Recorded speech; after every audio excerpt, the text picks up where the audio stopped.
Growing up on the west side of Chicago, it's real easy to get like sidetracked. You grow up with a group of kids and you know, as you get older, like everybody like venture off into like different things, you know. One guy might he into sports, like another guy like, you know, he into some in the streets and somebody else like into this and into that. And I mean, when you're around people that you've been knowing for so long, you've been knowing all your life, it's kind of hard not to like fall into, you know, some of the stuff that they associated with. You know, I think I was just fortunate enough to have those people who would let me know, like, no, like we ain't gonna let you like fall into that. I feel like in the black communities, like a lot of kids go through that. You know, a lot of kids grow up and don't have that support system that they need, you know, to even wanna, you know, go further. Leevon Carter is like one of my best friends, really. You know, on and off the court, like, you know, he was just turned into like a brother of mine. You know, I mean, that's what I look at him as, you know, as one of my brothers. People can like take both of our stories and be like, all right, well, you know, they grew up in the same circumstance, but you know, he went this route, he went this route. That landed him doing 15 years in jail. My name is Leevon Carter. I'm from the west side of Chicago. I'm growing up on the west side of Chicago. It's tough. You know, a lot of gun violence, a lot of kids, you know, growing up not thinking they can make it. It's tough. Like growing up, you know, you never knew where your next meal was gonna come from. And you just had to get out and, you know, try to survive, make different things happen growing up. Like, it was hard. My mother was on drugs. My father was in and out of jail. And my grandparents had took me in, like adopted me and my sisters and brothers. And, you know, my grandfather died and my grandmother just took on the role of just raising us. You know, just seeing, like, I see some of my friends, their parents both around, and man, it really wasn't so when I was young. The streets, like, you know, just doing different things, being around the wrong people, led to stupid things, but me being here. We found out like he was with some guys, you know, up to no good, you know, got in trouble trying to rob a beauty supply, you know, the police got involved. We had like different situations, you know, like, you know, different family situations, you know. He had his family situation, you know, was tougher than mine. I mean, you know, I was in a household with like, you know, all family, and, you know, I had like a support system, and if I wanted to do something wrong, you know, I had just people that would be like, nah, like we not letting you do that. And, you know, I think for him, like, it was different. Like, I don't think he had, you know, like the family support, you know, like that a young teenager should have. You know, I mean, I ain't knocking his family or nothing, but, you know, a lot of kids grow up like that in Chicago. I feel like he had to grow up a lot sooner than a lot of us. You know, he had to like be a man faster than I had to, you feel me? Like, you know, he had a kid, and you know, he had to do stuff like take care of his kids and stuff like that. But yeah, I think like that was his whole situation. It was tough because I'd never been incarcerated, you know, so it's just, I'm like, you know, I let a lot of people down because I got a lot of support out there, and a lot of people was like, man, why? Like, but you know, a lot of people, they never judged me for the decision I made. You know, I got in trouble, but they know I'm not a bad person. I just made a wrong decision and made a mistake. How easy is it to make a wrong decision? Man, it's real easy. Like, your life could be taken away from you in a second. It's so hard to get it back. I've been gone 7 years. Like, it's a struggle, you know, every day. You know, you might have a good day today. Tomorrow you might have a bad day. You might wake up like, damn, like, you know, I drop tears, you know, I be missing my daughter, you know, so my family, friends, everything, like, I made a big mistake, you know, so, man, just stay positive and stay on the right track. In 2009, when I transferred to Marshall and he transferred to Marshall, like, as soon as we met each other, like, we had a close bond, we got real close. I was coming over his house, like, his mom cooking for me all the time, like, it was an amazing relationship. Man, it's like once you meet a person, you know, like when you first meet them, you build a bond. Like we connected instantly. me, him, and a few more guys, our friends, you know, that we real close with right now. Like, that's why we got like a brotherhood that's just, we got a small circle. And, you know, we just kept going from there. This from his prom, and like hearing and watch him go on prom, me and him from his prom.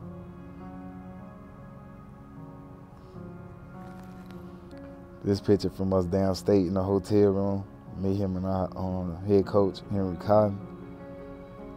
This is a picture with him and a few more of our brothers.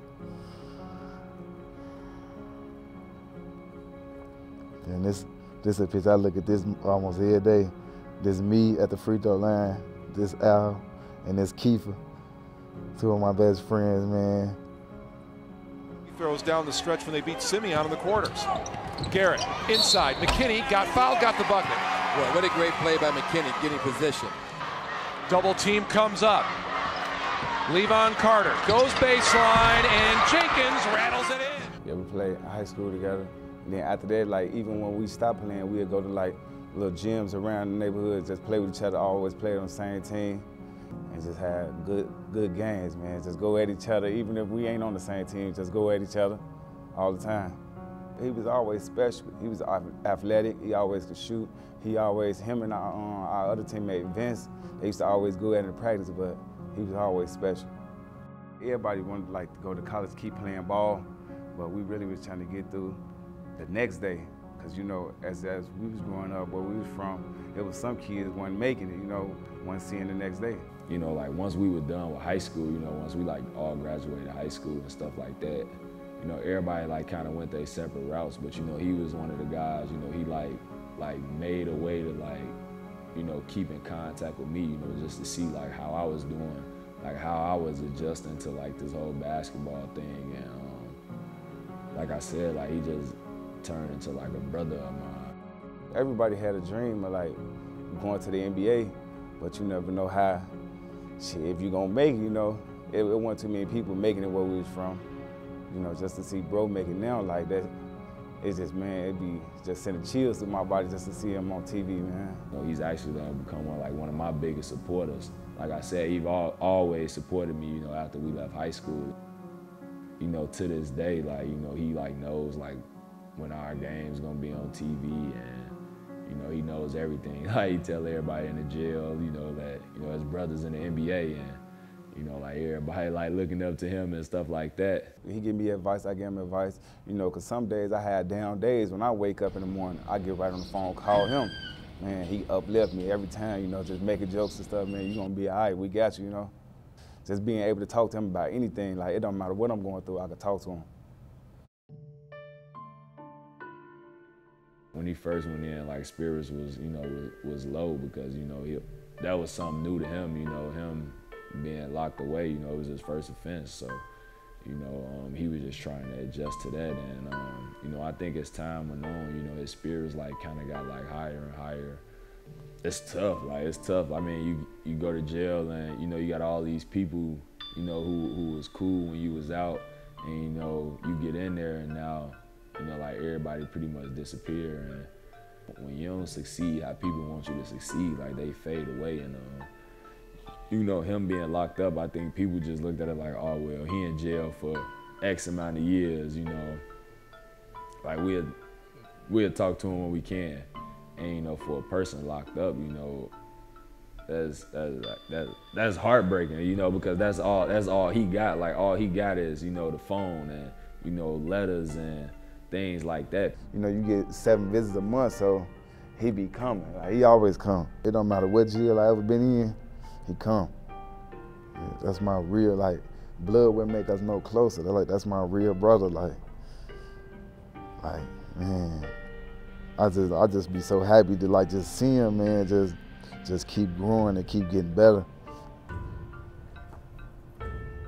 So it means a lot to just see him doing good.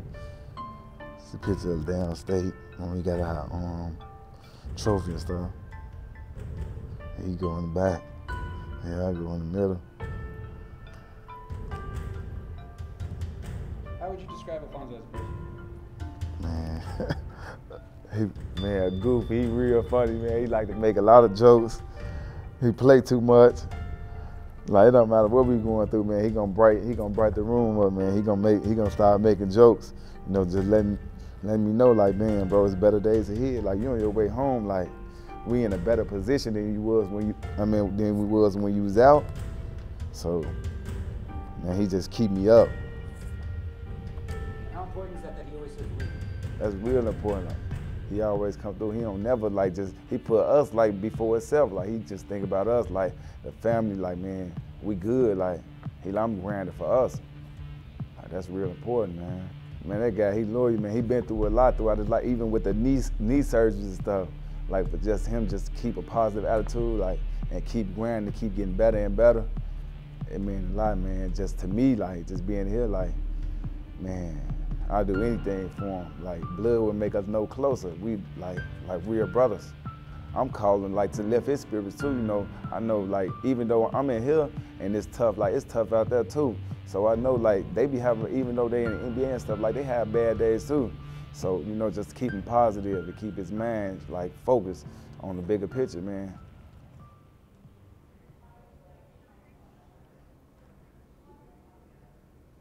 What up, bro? Oh, y'all just got to the gym. Y'all finna have practice? Okay. Everything good, though? Man, I seen the pictures, man, with you with the shot. That was crazy. With the pictures of you in the thing with the shots of you.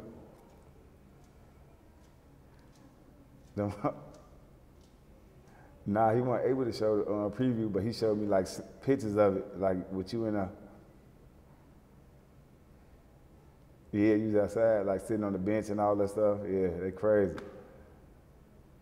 Yeah, they go crazy. Yeah, man. I already know. You ready? I already know. You gotta go out there, just bring that. Yeah, bring that energy. You already know what to do, bro. Like we always talk about. Yeah, day. Yeah. What y'all finna get ready to practice now, though?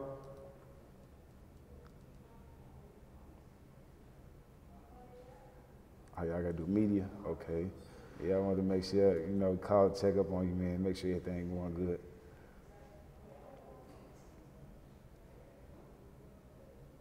Yeah, I'm gonna make sure. You say Margo thinks celebrity, huh? Yeah. Now I'm able to watch the game. You know, I ain't catch the last series. You know, I'm out of receiving now. Yeah, you know. Yeah, you know. Yeah, we got to turn it on and be watching. Everybody gonna go crazy. Yeah, man. Ain't no nothing though. Just call to check up on you. Just in case we had to, just call you tomorrow before the game or something if I got day room.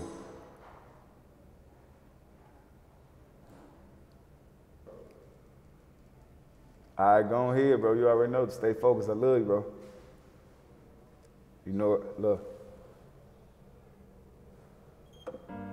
You know, he was telling me, like, especially during the off season, like, it was a few teams like want to like do like two ways, but he ain't want to do no two way. Man, I'm trying to give me a roster spot. So he like, man, Golden State giving him an opportunity to come in and fight for the last slot. So, you know, we like, you can't turn that down. Like, go in there and fight for it. I called him. I'm like, what happened, bro? He like, shorty. I made it. You feel? He like, Steve Kerr called me in the office like immediately. He like, and they told me I got the slot. You know, because at first, like, in the summer league, like, stuff like that, they were saying, like, he was on a two-way deal. He like, no, but they had to switch it. He like, it ain't no two-way. So he like, shorty, I got that slot. I'm like, damn, like, I was happy, like, man, bro, got it. It was amazing. I was watching the game. I'm sitting back, waiting for him to get in. I'm just on my TV like, man, bro, hey, call him in. I'll just go crazy, like, damn, look at bro. That was amazing, man. That's one of the greatest teams, so like just to be a part of that, like, and just be around them, like you ain't gonna do nothing but, you know, keep trying to build your game up to be like the people you're around, great players. So we just should talk about, man, if you get on that team, if you make it like on that team, bro, like, you know, you just got to change your mindset because it ain't nothing but greats on that team. And he changed his mindset, man. He been a dog. My whole journey, you know, that everybody else just now finding out about, you know, he's been part of the journey. You know, I've always talked to him like from, like I said, from college on out, you know, like even though he's been locked up, like I've still like talked to him like day in, day out. So like he knows everything, you know, that's been going on, and you know, he understands it. But like I said, it's tough to see him in there, but you can't let him see the emotion that I got to see him in there. You know, I'm telling him about all my experiences like basketball. I mean, I've talked to him in Luxembourg, like, you know, I was paying for those calls to talk to him in Luxembourg, telling him how it was. It's like he in the same situation I'm in. I'm away from a lot of our family, you know, and me being here, the only thing I could do was call, you know, out there to check on them. So he used to always be waiting on my phone calls like, man, like, you know, I'm going through like what you going through. I'm away from everybody. I'm over here by myself. And so, like, you know, we just kept getting closer and closer, like building a relationship because we both like was away from the family and really like think we ain't had nobody like that was close. So a phone call away. What would you tell him? I just tell him keep his head up, man, keep grinding. You know, it's better days ahead, and that's all man, you know it. You know, he gonna keep grinding. Man, Luxembourg for me was tough. You know, growing up, like I was always like a family person. Like I was always close to my family. Like if I wasn't close to my family, I was always with friends. You know, I was always with somebody like that I knew and that I was comfortable being around. Like, you know, college, like I went to college, Eastern Illinois, 2.5 hours away from Chicago. Green Bay, 3 hours away from Chicago. You know, I went to school with my best friends. Like if I wanted to get back to Chicago, I could. You know, now I'm in Europe, you know, living in a community where, you know, nobody speaks English. Like the only black guy around in the neighborhood. You know, I was the only American on my team. You know, just pretty much adjusting to everything out there. And like I said, you know, it kind of, you know, made me stronger, like mentally. Cause, you know, I think my time in Luxembourg, I learned like how powerful the mind is, you know. To be honest, like, yeah, I remember talking to him in Luxembourg and I remember telling him like bro, like I'm ready to quit, like this situation, like it really ain't for me. And, you know, just talking about how tough it is. And, you know, he just like fam, like I'm locked up 23 hours a day. No family, no friends, nothing. Like, you know, I'm basically like I'm caged up like 23 hours a day. Like I get an hour out like every day. And I gotta do that for 85% of 15 years. Like you in that situation and I'm in this situation. Like, you know, I think even one time he said, you want to trade situations? Like, yeah, I'd love to be in your situation. Yeah, man, I wish I could be in this situation, but you know, I would never want him to go through nothing like this. I just feel like, you know, certain situations, certain people got to go through certain things, so the people around them don't have to go through it. So I feel like I was the one who took the fall for it, and if I had to do it again, you know, for them not to be in the situation that I'm in, I'll do it. I mean, I think it's important because it kind of gives people like two perspectives on, you know, two Chicago kids. You know, we grew up, you know, pretty much in like the same environments. You know, we just took two different paths. Like, you know, like I said, you know, his path was different from mine. You know, his support system probably wasn't as strong as mine. You know, he probably didn't have some of the things, you know, that I had. I think it just gives people like two different sides, you know. Like if you help a kid growing up, like, you know, help them and, you know, try to teach them like the right things to do and, you know, not give up on them, you know, they could be successful. You know, if you don't, you know, if you like leave a kid hanging and, you know, just leave them out to dry, you know, they eventually like do, you know, what they want to do, and, you know, a lot of times it's not the right thing to do. I was playing ball, you know, and, you know, we was doing good, you know, but it's like I led over this way, everybody else went this way. And for me to just be coming back, you know, just in the middle, like just letting them kids know, like, at the end of the day, I made the decisions I made, you know, I made the mistakes I made, but I learned from them. you know, your life is what you make it. You know, some people just make bad decisions. You know, some people learn off their first, you feel, mistake. I learned off my first mistake. I never come back to jail. But you know, some people be needing multiple, you feel me, sit down, like, not me. It's really important to have a support system because, you know, you get the straying away and looking toward like the people that's really showing you love. It might be the streets. It's more than basketball out there. You know, some kids, you could be doctors, lawyers, you know, but you gotta just be home. You gotta go out there and chase it. You know, you can't expect nothing to be given to you. It'll help a lot of kids, like, especially coming from where we from. Like, he made it, you know, so you really can see, like, you can make it coming from where we come from. You know, I've made a bad decision, but also, you know, I'm getting back on the right track, just trying to stay focused and come home and help other kids not go through what I went through. You know, if you could touch one kid, then that's all that matters. And, you know, that's what the, you know, this foundation gonna be about. Kids who, like, you know, who don't really know, like, what direction they wanna go. You know, it'll get them insight on, you know, if I want to go this direction, if I want to go that direction. So teach them that you work hard, like, you can achieve, like, pretty much whatever you want to achieve. I mean, me growing up, I used to watch basketball and watch the Bulls and be like, oh, I want to be like Michael Jordan, but, like, it never was in my mind, like, yo, like I'm gonna be on one of the best teams in the world ever, like, when I get older. But I just worked and worked and worked, and, you know, I found myself in a position, you know, that I'm in now. And, you know, I just want kids to see that, and, you know, I want them to be motivated, and I want to be one of the guys that motivate them. And, you know, I want him and his story to motivate kids and, you know, kind of scare them away, like, to scare them into doing the right thing. Because, you know, it's not an easy situation going to jail. And, you know, whenever he does get out, you know, I hope, you know, he still stands by everything that we've been talking about, and, you know, I hope he's able to, you know, help some kids.